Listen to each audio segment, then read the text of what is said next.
வணக்கம். இன்றைக்கு 12/12/2024. இன்றைய நாளில் இந்த பரணி தீபத்தை ஏன் ஏற்றுறோம், இது எப்படி தோன்றுச்சு அப்படிங்கிற ஒரு குட்டி கதையை தான் பார்க்க போகிறோம். கடோபநிஷதம் அப்படிங்கிற ஒரு நூலில் பரணி தீபத்தை பற்றி கூறியிருக்காங்க. அப்படி என்ன கூறியிருக்காங்க அப்படிங்கிறத பார்க்கலாம். நசிகேதன் அப்படிங்கிறவரோட வாழ்க்கையை பற்றி தான் நம்ம பார்க்க போகிறோம். நசிகேதனோட தந்தை எப்போ பார்த்தாலும் ஒவ்வொரு தேவர்களும் என்னென்ன கேட்குறாங்களோ எல்லாத்தையுமே கேட்ட பொருளை உடனே கொடுத்துருவாரு. அப்போ நசிகேதன் எல்லாருக்கும் இப்படி தூக்கி தூக்கி கொடுக்குறீங்களே, என்னையும் யாராச்சும் கொடுத்தா, என்னையும் யாராச்சும் கேட்டால் நீங்கள் என்னையும் தூக்கி கொடுத்துருவீங்களா அப்படின்னு கேட்டதுக்கு அவரோட தந்தை, ஆமாம் உன்னை கேட்டால் நான் கொடுத்துருவேன் அப்படின்னு சொல்லி அவரை யமன்கிட்டையே தூக்கி மகனை உயிரோட தூக்கி கொடுத்துட்றாரு. இப்படி அவர் உயிரோட தூக்கி கொடுத்தனால அவரும் உயிரோட யமலோகத்திற்கே போயிடுறாரு. இப்போ நசிகேதன் யமன்கிட்ட நிறைய கேள்விகளை கேட்குறாரு. எங்கள் அப்பா என்னை கொடுத்தனால தான் நான் இங்கே வந்துட்டேன்.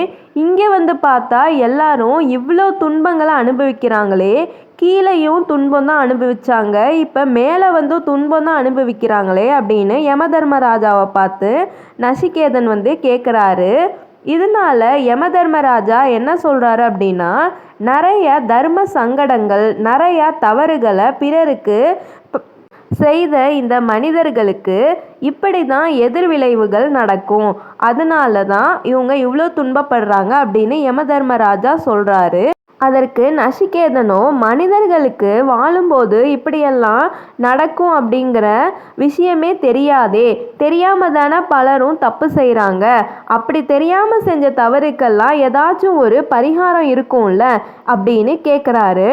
அதுக்கு யமதர்மராஜா என்ன சொல்கிறாருன்னா, சில புராணங்களில் நிறைய பரிகாரங்கள்லாம் இருந்தாலும் அதை பற்றியும் மனிதர்கள் கேட்கறதே கிடையாது, ஒழுக்கமான வாழ்க்கையை கடைபிடிக்கிறதும் கிடையாது அப்படின்னு யமதர்மராஜா சொல்கிறாரு. இதை கேட்ட நசிகேதன் சொல்கிறாரு, எல்லாம் சரிதான், ஆனால் நீங்கள் தர்மராஜா இல்லை, அதனால நீங்கள் உங்கள் பேரில் இருந்த யமனை மட்டும் எடுத்துட்டு தர்மராஜா அப்படிங்கிற பேரை மட்டும் வச்சுட்டு என்ன மாதிரி ரொம்ப எளிமையான மனிதர்கள் வாழ்கிறதுக்கு ஏதாவது வழி சொல்லுங்க, நாங்கள் செஞ்ச பாவத்தை விமோச்சனம் பெறதுக்கு ஏதாச்சும் வழி சொல்லுங்க அப்படின்னு சொல்கிறாரு. அதற்கு யமதர்மராஜா சொல்கிறாரு, கார்த்திகை மாதத்தில் வர பரணி நட்சத்திரத்தின் போது யார் ஒருவர் தீபமேற்றி வழிபடுறாங்களோ அவங்களுக்கு, அவங்களோட முன்னோர்களுக்கும் சேர்த்து, அவங்களோட சந்ததிகளுக்கும் சேர்த்து இந்த உலகத்தில் செய்த எல்லா பாவத்தையும் நான் மன்னித்து விடுவேன் அப்படின்னு சொல்கிறாரு. இதையெல்லாம் கேட்டுட்டு இருந்த நசிகேதன், அப்படின்னா நீங்கள் நான் கீழே போயிட்டு இந்த தீபத்தை ஏற்றி என்னோட பாவத்தெல்லாம் கழிச்சிட்டு வர்றதுக்கு எனக்கு அனுமதி கொடுக்கணும் அப்படின்னு சொல்கிறாரு. தர்மராஜன்ட்ட அனுமதி கேட்குறாரு. அதே மாதிரி யமதர்மராஜாவும் நசிகேதனுக்கு அனுமதி கொடுக்குறாரு.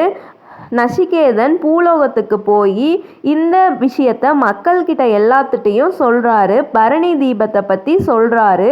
அதே மாதிரி அவரும் பரணி தீபத்தை ஏற்றி பாவங்களில் இருந்து விடுதலையும் பெறாரு. இதுதான் பரணி தீபத்தோட புராண கதை. இப்போ உங்களுக்கு எல்லாம் புரிஞ்சிருக்கும் பரணி தீபம் நம்ம ஏன் ஏற்றணும், பரணி தீபம் எப்படி தோன்றுச்சு அப்படின்னு. நீங்களும் பரணி தீபத்தை வீட்டில் மாலை 6 மணி அளவுக்கு ஏற்றி உங்கள் பாவங்களில் எல்லாத்துலேயும் இருந்து விடுதலை பெற்று வாழ்க்கையை மகிழ்ச்சியாகவும் செல்வ செழிப்போடவும் வாழுங்க. இந்த மாதிரி நிறையா ஆன்மீக தகவல்களுக்கும் ஆன்மீக செய்திகளுக்கும் மறக்காமல் நம்ம சேனலை சப்ஸ்கிரைப் பண்ணி வச்சுக்கோங்க. நன்றி, வணக்கம்.